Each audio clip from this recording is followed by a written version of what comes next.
From the first moment we set foot inside a classroom, society whispers a silent command. Obey, sit still, follow instructions, wait your turn. And for most, this quiet indoctrination becomes second nature, so much so that we stop noticing it altogether.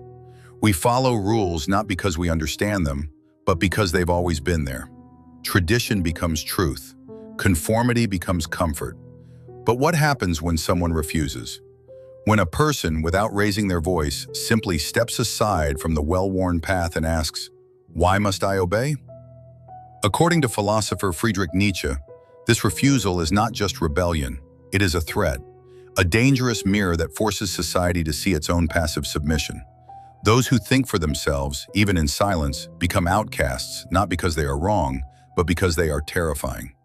Their existence exposes the illusions we live by. And that, Nietzsche believed, is why the world despises the truly free. Friedrich Nietzsche did not view obedience as inherently evil. In fact, he saw it as a deeply human instinct.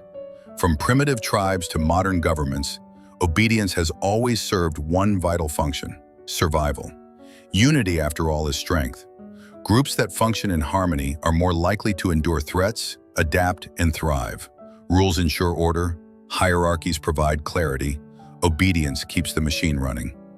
But Nietzsche also saw the cost. As obedience hardens into custom and custom into law, something profound is lost: the individual. In a society obsessed with survival, those who refuse to conform are not merely inconvenient, they're dangerous. They remind others that obedience is a choice, not a law of nature.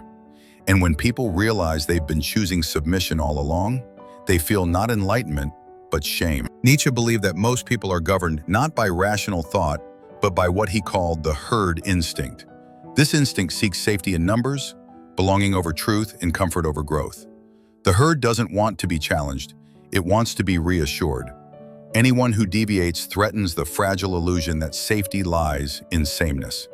This is why disobedience is often met with hostility. It's not the content of the rebellion that alarms the herd, it's the act itself. The disobedient soul reminds others that there are alternatives, that their routines, their jobs, their politics, even their morality may all be inherited illusions, and no one likes to realize they built their life on sand. To disobey, then, is to tear a hole in the collective fabric. And the herd will often respond not with curiosity, but with aggression. What makes disobedience so unsettling is not always noise, but silence. The person who refuses to participate, who abstains from the chant, who walks away instead of marching, this figure is especially dangerous. Why? Because they do not debate or argue. They do not need to convince. Their presence alone is an indictment. Nietzsche warned of the free spirit, the one who, by merely existing differently, causes others to question their obedience. These are the philosophers, the wanderers, the madmen.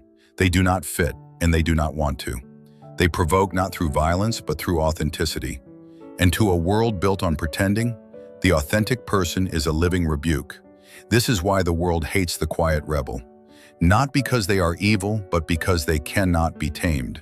In On the Genealogy of Morality, Nietzsche introduces the idea of slave morality, a value system created by the weak to constrain the strong. According to him, those who cannot rise above prefer to pull others down.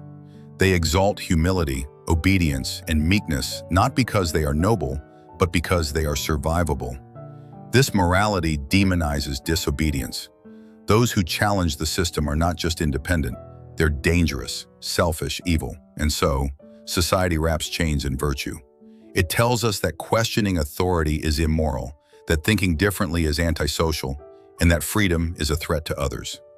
But Nietzsche saw through this masquerade.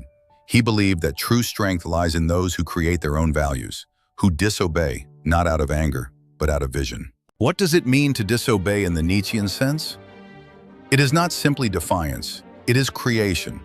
Disobedience, when it arises from strength, is an act of revaluation. The true rebel does not just destroy old idols, he builds new temples. Nietzsche's concept of the will to power is not about dominance over others, but about mastery over oneself.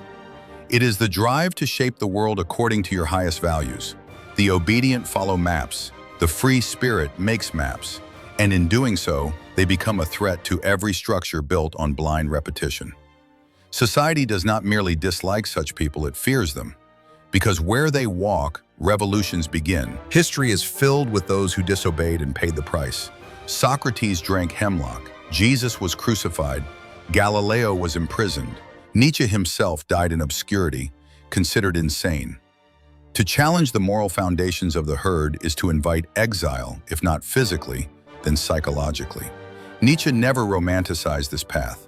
He knew that to walk alone is to suffer, but he also believed that this suffering is the price of greatness. The world cannot tolerate those who see too clearly, and so it punishes them, not because they are wrong, but because they are right too early. To disobey is to walk the edge of a blade, and yet Nietzsche believed it was the only path to authenticity. Nietzsche's ultimate challenge was not to reject all rules, but to become the kind of person who could create rules worth following. "Become who you are," he wrote, not as a slogan, but as a demand.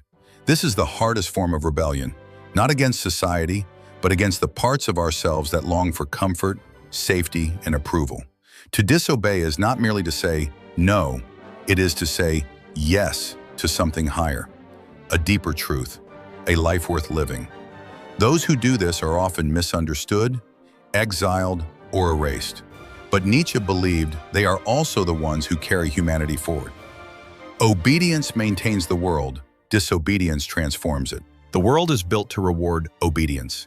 It runs smoother when no one questions the rules. But smooth is not the same as right. Easy is not the same as true. Friedrich Nietzsche understood that the individual who dares to think, who dares to stand still while others march, becomes a living contradiction. And contradictions are not welcome in a world built on sameness.